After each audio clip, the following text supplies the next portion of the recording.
From calling out a rude reporter. You are talking about me as if I'm not here and as if I'm an extraterrestrial. To schooling an interviewer on live television. I mean, you can't even pay attention for 60 seconds. You're a terrible interviewer. Here are 9 times comedians shut down disrespectful interviewers, starting with the least savage. On October 5th, 2022, Shane Gillis appeared on the Flagrant podcast to discuss the new Gillian Keeves special. Gillian Keeves is coming out, okay? They have a live special, and they're gonna sell it through the website. What's the website? GillianKeeves.tv. However, everything went sour when the podcasters started comparing Shane to a TikToker with Down syndrome. This is Yo! Let's see it. Hold on. That's crazy. Oh my God. Oh, you look good. Is this from West Point? That actually is. Oh, nice. You guys, and you know what? That's his rival's profile picture. Shane, can we click the video? I just want to hear the sound. However, the comedian, who was even known to tell Down syndrome jokes on his shows, didn't appreciate the joke. I don't think that's funny. But yeah, I see that. I see why. Like you don't get it, you mean? Yeah. But that's not me, so Yeah. I don't understand it. Yeah. Later, a crew member showed another video of someone with Down syndrome dancing on TikTok, prompting Shane to finally call them out. By the way, Yeah. That's wow. these guys are awesome. Yeah. They're having fun. Yeah. For you guys to sit here and be like, Wait a minute. let's bring it up and mock them. That's fucked up, dude. That's a dude. We're mocking By you. using them as an insult. And despite Andrew's defense, Using. Yeah. We're using you.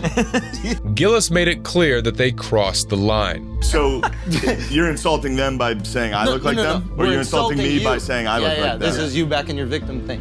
No, I'm not being a victim. I'm saying the jokes you're doing is not, it's not like, It's not PC. that's not cool. You know what's really great? Triggering. You're making fun of these guys, these Down syndrome dudes, Yeah. putting out TikTok videos. This got Shane an uproar of praise from the public. Shane's jokes are not at the expense of his family members with Down syndrome. The joke is that it's cute how happy his family members are and that he's silly. Andrew Schultz's joke is you look like you have Down syndrome, and also isn't it funny when people with Down syndrome try to do normal things? Dave Chappelle had a moment where he realized people were laughing at his jokes for the wrong reasons. I think this is a similar moment for Shane. His jokes are not told in a way to put down people with Down syndrome. Pulling these videos up of strangers and just laughing at the way that they look or sound is just blatantly wrong. But while Shane Gillis calmly pushed back on inappropriate jokes, the next comedian turned her encounter into an important lesson. At the 2022 Oscars, Tiffany Haddish attended the Vanity Fair after party, where she was greeted by a reporter with an insulting question. Did we do a little costume change? This stunned the actress-comedian, who immediately corrected her with confidence. I'm not wearing a costume. I'm wearing Dolce & Gabbana. It's called an evening gown, darling. This is not, no one's paying me for this. I paid for it. It's custom. Thank you. Making the reporter realize that she humiliated herself. Time of death for me right now. Nevertheless, the interviewer tried to make things right, but Tiffany still had a lot to say. Look This gorgeous. is not an acting gig. This is my life. This what fame look like. This what success look like. This what money look like. This what it look like. It's what it looked like. Which many supported. I'm happy she spoke up. Calling her outfit a costume gives a funky connotation as if she's not a talented, legitimate celebrity that deserves to be on the red carpet. No chill. Great for her. Black people are no longer tolerating microaggressions.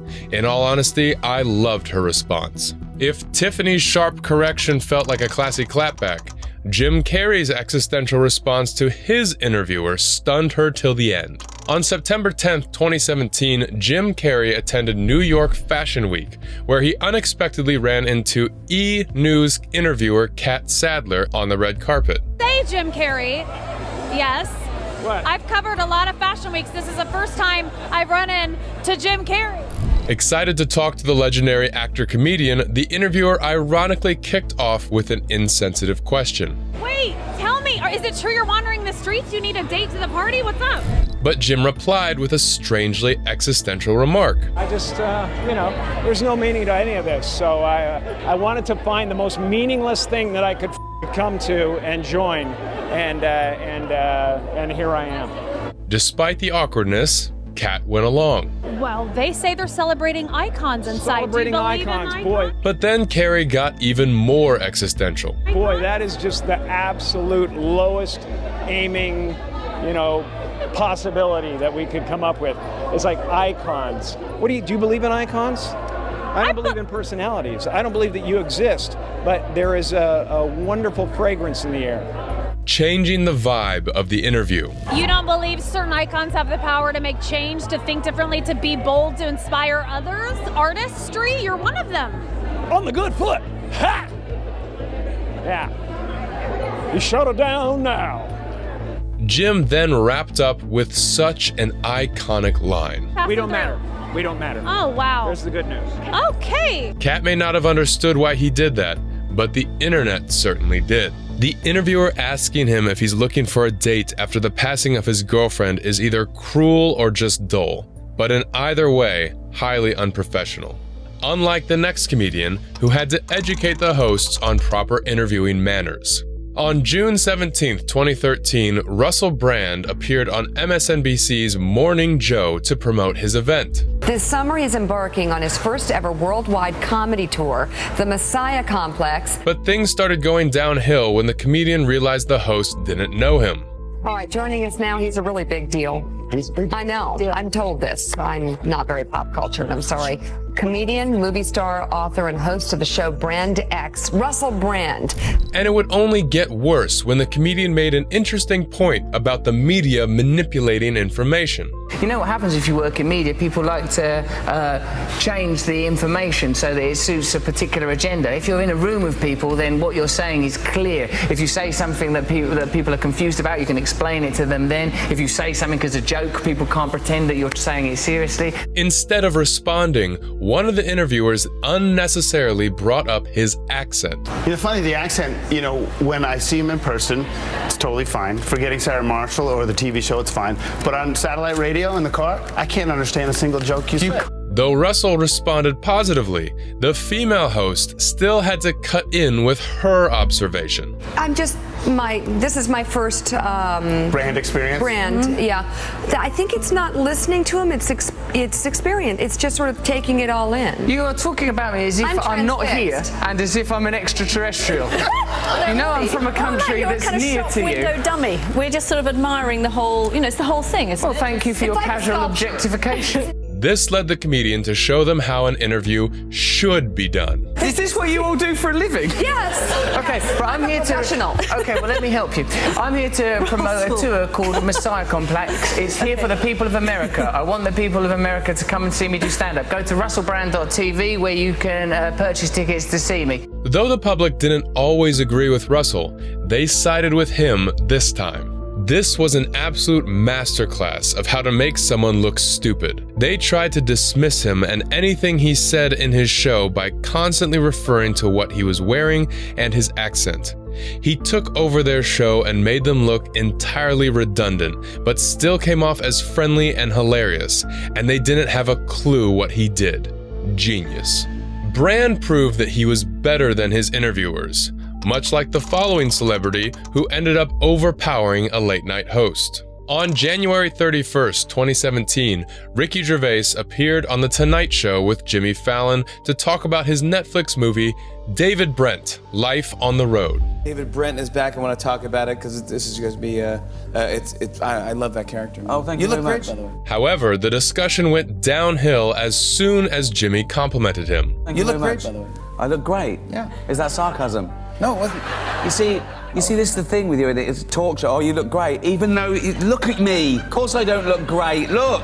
The whole interview suddenly became about his appearance for the next few minutes. I can't work out enough to burn off the calories I take in at night. And despite Jimmy Fallon's attempt to put the conversation back on track, I really want to get to talking about this Netflix movie. It was clear that Ricky wasn't interested anymore. This is true as well, right? This is how mad the world's got. A few months ago, there was a school in London that wanted to ban the word obese. Love how Ricky doesn't play to Jimmy's every guest is amazing bullshit. Absolutely own that interview. If you're giving the same compliment to Dwayne Johnson and Ricky Gervais, then you know you're a bad host. Jimmy deserved Ricky's brutal honesty. Ricky literally silenced his interviewer, just like the next comedian who delivered a sharp comeback that took down the hosts. In 2015, American comedian Bill Burr was a guest on Good Day New York to promote his animated comedy series, F is for Family. 10 episodes are available to binge watch. Bill Burr, welcome to Good Day New York. How are you? Thank you for having me. But just almost 2 minutes in, the host got too personal and intrusive. So your Christian background is part of the show. Or at Yes, least and I two wanted to episodes. talk to you about Jesus after this. Well, the only reason why I bring it up is some people thought maybe you went a little too far. This led her to come up with a question that would put Bill in a tough spot. So did you feel that's you were probably being some- disrespectful, or just you were just having fun with some of the crucifixes and stuff like that? Instead of answering it directly, Bill responded with something brilliantly funny. Yeah, I mean, we did maybe 2 jokes about that. Yeah, exactly. Don't you think the Catholic Church went a little too far? More so than my cartoon. But what followed was a bit brutal. I know this is a morning show. You can't bring up all those crimes. This made fans appreciate how he put the interviewer in her place. I love that Bill Burr seems so uncomfortable at the beginning when the hosts are just saying nice things about his show. But the second she brings up religion and taboo, you can just see the tension leave his body and he just relaxes. He handled that lady so much better than I would have. I can't imagine sliding through that interview as well as Bill did. Bravo, sir. But if Bill Burr's clapback managed to evade a tough spot, the following comic's response pushed an iconic interviewer to abruptly end his show. In 2007, Jerry Seinfeld's promotional tour for a movie led him to the legendary Larry King, who seemed to be only interested in talking about how Jerry's classic show, Seinfeld, ended. You gave it up, right? I did. They didn't cancel you. You canceled them. But this shocked and insulted Jerry. You're not aware of this? No, I'm asking you. You think I got canceled? Are you under the impression that I got canceled? Have I hurt you, Jerry? I thought that was pretty well documented. Is this still CNN? Instead of immediately apologizing for his mistake, Larry tried to make a joke about it. Don't most shows go down a little? Most people do also.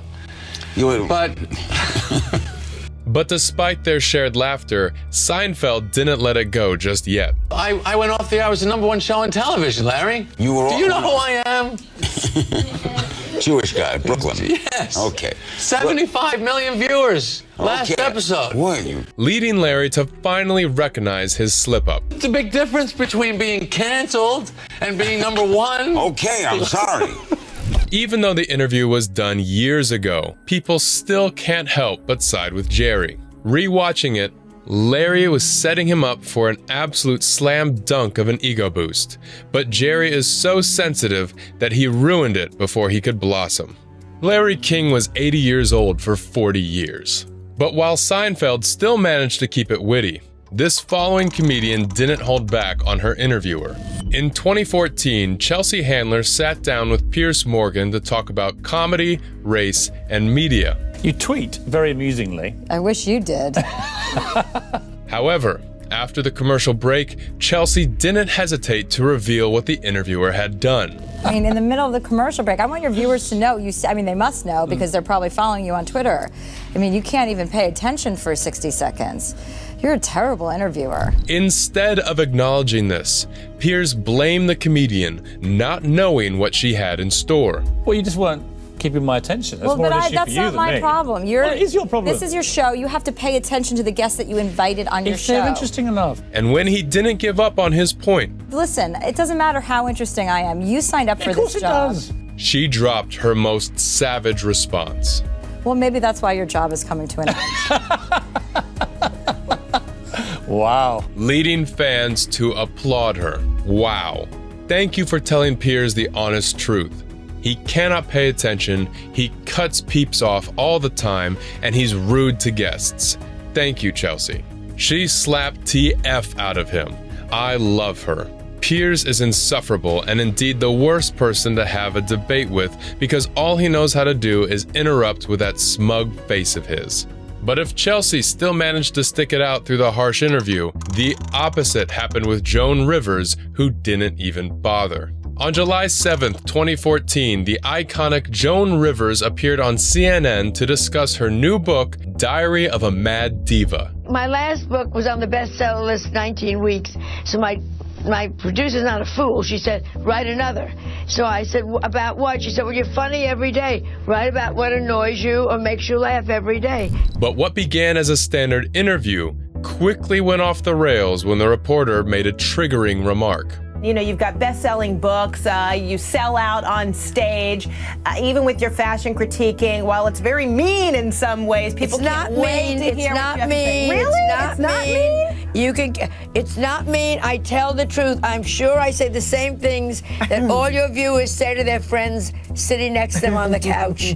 Despite taking this as a signal to change the topic, the interviewer pressed further. But Joan was ready for her. You're not really worried about feelings being hurt.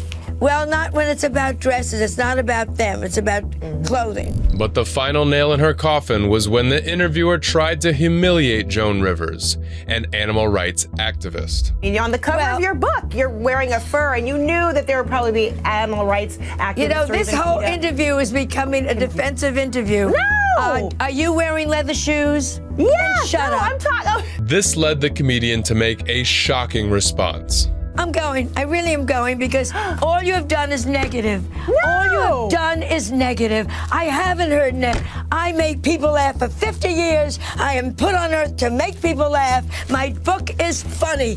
I wear fur that was killed 15 years ago. I work for animal rights. Stop it with, and you do this, and you're mean, and you're that. You are not the one to interview a person who does humor. Sorry.